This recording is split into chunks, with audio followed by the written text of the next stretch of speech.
तो जैसा कि हम सभी जानते हैं कि लिस्ट क्या होती है, डायनेमिक एरेज होती हैं, म्यूटेबल कलेक्शन ऑफ डेटा। अब इससे आपको क्या पता चल रहा है कि डायनेमिक एरेज, तो एरे क्या होती है, collection of elements stored in a single variable. इस चीज को क्या कहते हैं, एरे बोलते हैं। मतलब खूब सारे जब एलिमेंट्स हों वो जब हमारे एक वेरिएबल के अंदर स्टोर हो उसे कहते हैं एरे। तो लिस्ट क्या होती है, डायनेमिक एरे। अब इसका मतलब मैं बताता हूँ। स्टैटिक एरे का मतलब क्या है कि आपने पहले ही कंप्यूटर को बता दिया कि इसमें 10 एलिमेंट हैं, इस वेरिएबल के अंदर 10 एलिमेंट आ सकते हैं, तो अब वो 11वां एलिमेंट तो आएगा नहीं उसके अंदर, तो वो क्या हो गया, स्टैटिक हो गया। डायनेमिक एरे का मतलब क्या है, आपने 10 एलिमेंट डाल दिए मगर आपकी जो एरे है उसमें और भी ज़्यादा एलिमेंट और आ सकते हैं या फिर और भी एलिमेंट डिलीट हो सकते हैं। मतलब आपकी एरे का साइज छोटा बड़ा हो सकता है प्रोग्राम के हिसाब से, वो होता है डायनेमिक का पार्ट। तो ये क्या होते हैं, डायनेमिक एरे होती है, मतलब लिस्ट को आप छोटा या बड़ा कर सकते हैं। ये क्या होते हैं, म्यूटेबल कलेक्शन ऑफ डेटा। जैसा कि आपको याद होगा मैंने टपल में आपको बोला था कि टपल्स इम्यूटेबल होते हैं, लिस्ट हमारी म्यूटेबल होती है। लिस्ट के म्यूटेबल होने का मतलब क्या है कि लिस्ट के अंदर हम वैल्यूज को चेंज कर सकते हैं मगर टपल्स में हम लोग वैल्यू नहीं चेंज कर सकते हैं। तो लिस्ट क्या होती है, म्यूटेबल होती है, मतलब इनके अंदर की वैल्यूज हम लोग चेंज कर सकते हैं। टपल्स क्या होते हैं, इम्यूटेबल होते हैं। क्यों होते हैं, क्योंकि उनके अंदर हम वैल्यूज चेंज नहीं कर सकते हैं, वो फिक्स होते हैं। तो ये क्या है, लिस्ट हमारी डायनेमिक एरे है और म्यूटेबल कलेक्शन है किसका, खूब सारे एलिमेंट्स का, डेटा का। फिर यहाँ पे लिखा है कि लिस्ट जो है वो खूब सारे एलिमेंट जो है डिफरेंट टाइप के डेटा को भी स्टोर कर सकती है। मतलब डिफरेंट टाइप के एलिमेंट्स हैं, अब कुछ भी हो सकता है। तो अब इसके लिए भी हम लोग क्या करेंगे, कोड पे आते हैं और देखते हैं कि लिस्ट बनती कैसे। मान लो एक हमारी लिस्ट है एल नाम से, तो मैंने यहाँ पे इसको कैसे लिखा है, स्क्वायर ब्रैकेट्स लगा है। अगर मैं यहाँ पे स्क्वायर ब्रैकेट में लगा के अगर मैं ये सिंपल पैरेंथेसिस लगाता तो इसका मतलब क्या था, ये हो जाता है टपल। मगर अभी हम लोग क्या बात कर रहे हैं, लिस्ट की, तो लिस्ट के लिए हम लोग स्क्वायर ब्रैकेट लिखेंगे। सेम टपल की तरीके इसमें भी वैल्यूज आती रहती है, जैसे कि वैल्यूज आई। अब मैं इसको प्रिंट करूंगा एल, तो कैसे आएगा, स्क्वायर ब्रैकेट्स के साथ प्रिंट होगा 1 2 3 4 5 6। अब मैं चाहता हूँ कि मैं पता करूँ कि भाई ये हमारा टपल है कि लिस्ट है, तो मैं क्या लिखूंगा, टाइप। इसका टाइप पता करना है एल का, तो क्या आ गया, क्लास लिस्ट, मतलब ये लिस्ट है हमारी। ठीक है, तो ये तो था हमारा लिस्ट को कैसे डिक्लेयर करते हैं। ठीक है, अब इसमें क्या लिखा हुआ है कि N ordered group of sequences enclosed inside a square brackets and separated by symbol comma। तो ये इसकी डेफिनेशन है, जो ऑफिशियल डेफिनेशन है लिस्ट की, कि ऑर्डर्ड ग्रुप ऑफ सीक्वेंस मतलब एक सीक्वेंस होगा। सीक्वेंस मतलब एलिमेंट्स किसी भी एक मैनर पे अरेंज होना। जैसे कि मान लो अब कोई भी सीक्वेंस क्या हो सकता है, एक होता है असेंडिंग सीक्वेंस, एक होता है डिसेंडिंग सीक्वेंस, एक होता है नॉर्मल सीक्वेंस मतलब जिसमें वैल्यूज ऊपर नीचे कुछ भी हो सकती हैं, एक होता है मिक्स सीक्वेंस मतलब जिसमें स्ट्रिंग्स, इंटीजर्स, फ्लोटिंग पॉइंट, ये सब वैल्यूज एक साथ आती हैं। तो ये क्या होते हैं, सीक्वेंस होते हैं। तो ये क्या है, एक ऑर्डर्ड ग्रुप ऑफ सीक्वेंस है, एक ऑर्डर में होता है, ग्रुप है, गुच्छा है सीक्वेंसेस का, स्क्वायर ब्रैकेट्स के अंदर इनक्लोज है और सेपरेट किससे होते हैं, एलिमेंट्स, कॉमा से। अब लिस्ट को लिखते कैसे, पहले तो मैंने 2 स्क्वायर ब्रैकेट बनाए तो वो लिस्ट हो गई मेरी, एम्प्टी लिस्ट बन गई। अब मुझे एम्प्टी लिस्ट को एक और तरीके से हम लोग लिख सकते हैं, कैसे, लिस्ट फंक्शन यूज करके। तो ये चीज हम लोग यहाँ देखते हैं। तो अगर हम यहाँ पे लिखते हैं बी इक्वल टू ऐसे, तो ये क्या होगा, अगर हम बी प्रिंट करें तो 2 स्क्वायर ब्रैकेट्स आ जाएंगे, इसका मतलब बी हमारी एक लिस्ट है, एम्प्टी लिस्ट है। अगर मैं यहाँ पे इसको एक और तरीके से लिखना है तो मैं कैसे लिखूंगा, लिस्ट और यहाँ पे तो ब्रैकेट लगा दूंगा। तो अब मैं बी प्रिंट करता हूँ तो भी यही आंसर आएगा। इसका मतलब लिस्ट को डिक्लेयर करने के 2 टाइप होते हैं, किसी भी खाली लिस्ट को डिक्लेयर करने के। एक होता है सिंपल 2 ब्रैकेट आप बना दो या फिर आप LIST लिस्ट और 2 ब्रैकेट बना दो। तो इस तरह से क्या होता है, लिस्ट को क्या कहते हैं, हम लोग डिक्लेयर करते हैं। लिस्ट के अंदर वैल्यूज कैसे इनपुट करते हैं, जैसे कि मैंने लिखा ये और फिर मैंने लिखा 1 2 3। तो अगर मैं अब भी प्रिंट करूंगा तो आ जाएगा, एक मेरी लिस्ट आएगी, इसमें 3 एलिमेंट पड़े हैं 1 2 3। तो इस तरह से क्या होता है, मेरी लिस्ट में एलिमेंट्स स्टोर होते हैं। ठीक है, और खाली लिस्ट हमने पता कर ली, एम्प्टी लिस्ट कैसे हम लोग बनाते हैं। अब लिस्ट को देखो, यहाँ पे ये लिखा है सीक्वेंस 1 सीक्वेंस 2। इस तरह से हम लोग क्या कर सकते हैं, सीक्वेंस इनपुट कर सकते हैं लिस्ट के अंदर। खूब सारे एग्जाम्पल इसके ये सब हैं, और मैं आपको जब वहाँ पे एग्जाम्पल दिखाऊंगा तो आपको ज़्यादा समझ में आएगा। कि जैसे कि अभी एग्जाम्पल लेते हैं कि मैंने एल नाम की एक लिस्ट बनाई। ठीक है, लिस्ट है, इसके अंदर है 1 है, 2 पड़ा है, एक स्ट्रिंग पड़ी है हेलो। ठीक है, इसके अंदर क्या हो सकता है, 1.25 भी पड़ा है। मतलब मल्टीपल टाइप्स के एलिमेंट्स हो सकते हैं, वो कोई ज़रूरी नहीं कि एक ही टाइप के हों। अगर आपको एक टाइप के लिखने तो भी कोई प्रॉब्लम नहीं है, अगर मैं एल प्रिंट करूँगा तो भी ये आएगा। तो अगर मान लो मुझे यहाँ पे एक ही टाइप के एलिमेंट रखने हैं तो वो मेरी खुद की मर्जी है कि मैं यहाँ पे सिर्फ इंटीजर रखना चाहूँ तो भी कोई प्रॉब्लम नहीं है। ठीक है, डिपेंड करता है यूजर पे कि किस तरह से वैल्यू स्टोर कर रहा है।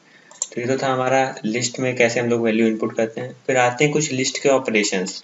तो सबसे पहला अब हमें प्रिंट करना है ए को, तो मैं क्या लिखूंगा, मतलब लिस्ट को प्रिंट करना है तो मैं ऐसे सिंपल इतना लिखता हूँ, लिस्ट प्रिंट हो जाती है। मुझे लिस्ट की लेंथ निकालनी है, लेंथ निकालने के लिए मैंने आपको बताया था, स्ट्रिंग्स में भी बताया था, टपल्स में बताया था।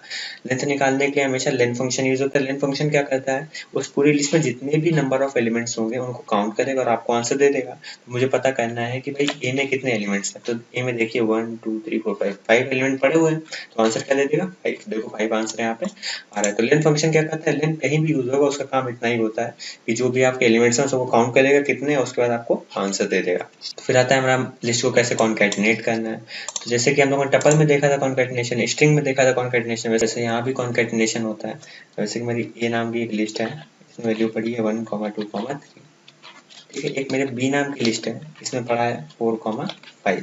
अब मैं चाहता हूँ कि ये दोनों लिस्ट कंबाइन हो जाए, तो मुझे कंबाइन करना है, क्या करना है, कॉन्कैटिनेट करना है। तो मैं क्या लिखूंगा, ए प्लस बी। तो यहाँ पे क्या आ जाएगा 1 2 3 4 5। तो इस तरह से मेरी लिस्ट जो है जुड़ जाएगी, इसे कहते हैं कॉन्कैटिनेशन। फिर आता है हम लिस्ट में जो वैल्यूज पड़ी है उनको मल्टीपल टाइम कैसे स्टोर कर सकते हैं। तो जैसे कि यहाँ पे मेरे पास मान लो एल में वैल्यू पड़ी है, एक लिस्ट है, इसमें वैल्यू पड़ी है मेरी 1 नहीं 1 2 3, ये मेरे पास वैल्यू पड़ी है। अब मैं चाहता हूँ 1 2 3 1 2 3 ऐसे करके हमें दो बार पता चल जाए, तो एल इंटू 2 लिख दिया मैंने, तो क्या हो जाएगा 1 2 3 1 2 3। ठीक है, मतलब सेम एलिमेंट जो है दो बार आ गया। मैं यहाँ पे एल इंटू 5 लिखूँ तो क्या हो जाएगा 1 2 3 5 टाइम्स आ जाएंगे, 1 टाइम ये, second time, third, fourth and fifth. इस तरह से क्या हो सकता है, इसको मल्टीप्लाई कर सकते हो आप लिस्ट को। आप मेंबरशिप चेक कर सकते हो, कोई भी एलिमेंट आपके लिस्ट के अंदर है कि नहीं। मेंबरशिप के लिए मैंने आपको ऑपरेटर्स में बताया हुआ था, मेंबरशिप ऑपरेटर की। जैसे मान लो मेरे पास एक ए नाम की लिस्ट है, इसमें वैल्यू पड़ी है 1 2 3। ठीक है, अब मुझे चेक करना है क्या 2 इन ए, क्या 2 ए में है, तो आंसर दे रहा है ट्रू। अब मैं यहाँ बोलूँ क्या 5 इन ए, क्या 5 है ए में, तो 5 तो ए में नहीं, तो आंसर आ रहा है फॉल्स। तो ये सब इन और नॉट इन क्या होता है, मेंबरशिप ऑपरेटर होते हैं। अब मैं यहाँ बोल दूँ क्या 2 नॉट इन है, क्या 2 जो है वो ए में नहीं है, तो ऐसा तो नहीं, 2 तो है, तो आंसर क्या देगा फॉल्स। तो इन और नॉट इन किसका पार्ट होता है, मेंबरशिप ऑपरेटर का। तो मेंबरशिप ऑपरेटर भी चेक कर सकते हैं, यहाँ पे मेंबरशिप चेक कर सकते हैं कि एलिमेंट इसका इस लिस्ट का मेंबर है कि नहीं। फिर आता है accessing value in a list. List में कैसे वैल्यूज को एक्सेस करा जाता है। जैसे कि यही वाली मेरी लिस्ट है, इसमें ये वैल्यू स्टोर है। अब मुझे चेक करना है कि इसके पहले ब्लॉक में क्या है, तो ए का 0 में प्रिंट करूंगा, आएगा 1। अब मैं ए का 1 प्रिंट करना चाहूँ तो आंसर आएगा यहाँ पे 2। तो ये क्या है, जिस तरह से हमारी लिस्ट स्टोर होती है मेमोरी में, तो वो ब्लॉक्स में स्टोर होती है। तो मुझे उन ब्लॉक का नंबर देना होता है स्क्वायर ब्रैकेट के अंदर, तो मुझे पता चलेगा 0th ब्लॉक में क्या पड़ा है, 1 पड़ा हुआ है। इसके 1th ब्लॉक में क्या पड़ा हुआ है, 2 पड़ा हुआ है। इसके सेकंड ब्लॉक में क्या पड़ा हुआ है, 3 पड़ा हुआ है। देखो मैंने आपको बताया हुआ है कि इंडेक्स कहाँ चालू होता है, 0 से चालू होता है, तो इसमें 3 पड़ा हुआ है। ठीक है, तो ये तो था मेरा एक्सेसिंग सिंगल वैल्यूज, एक एक वैल्यू को उठाना। अब आते हैं यहाँ पे मल्टीपल वैल्यूज कैसे उठाते हैं। मान लो हमें 1 और 2 चाहिए, तो हम क्या लिखेंगे, 0 से चालू करेंगे, 0 वाले इंडेक्स को ले लो, 1 को ले लो, 1 को ले लो, मतलब यहाँ 2 लिख दिया मैंने, तो क्या आ जाएगा 1 2 आ जाएगा। तो जैसे कि यहाँ पे हमारी ये लिस्ट है एन, जिसमें वैल्यू पड़ी 0 1 2 3 4।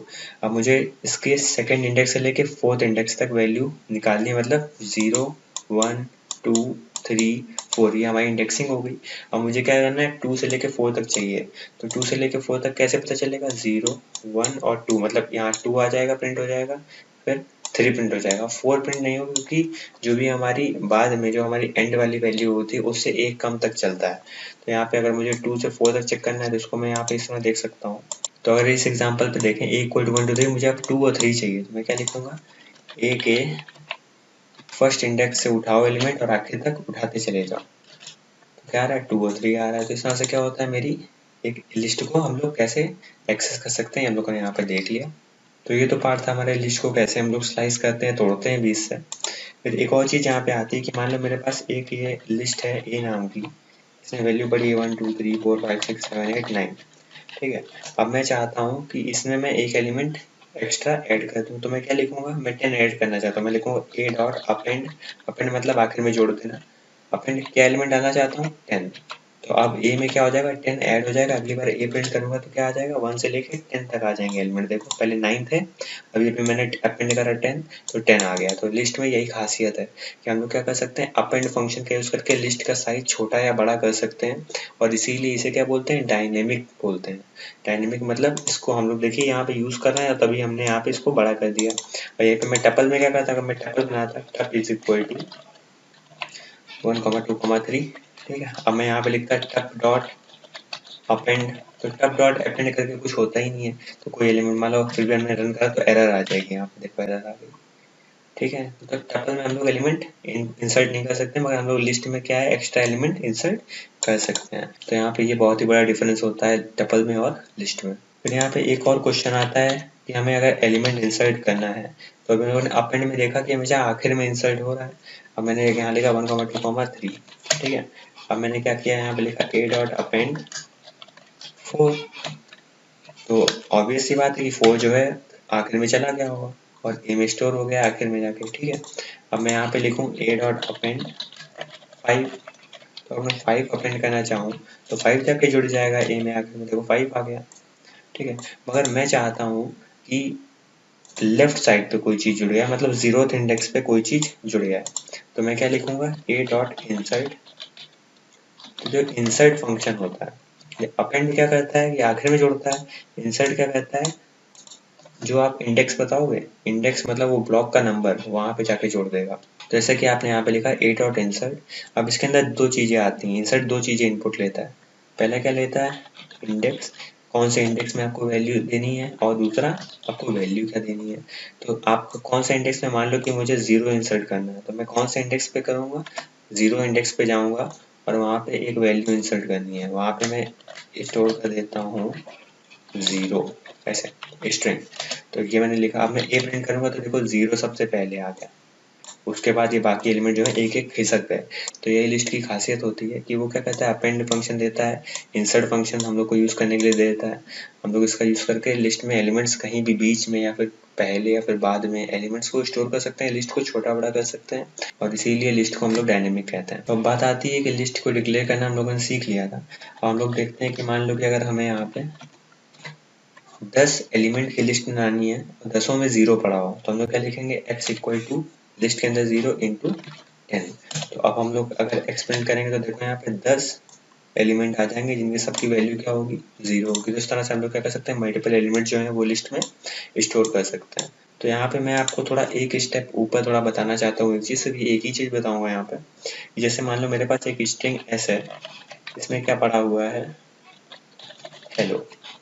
अब मैं चाहता हूँ कि इस स्ट्रिंग को मैं लिस्ट में बदल दूं, तो यहाँ पे मैं क्या कर रहा हूँ, एक डेटा टाइप से दूसरे डेटा टाइप में आ रहा हूँ। तो ये हम लोग पहले भी कर चुके हैं, फ्लोट से इंटीजर पे आए थे, याद है 3.5 का 3 हो गया था, या फिर 3 का 3.0 हो गया था।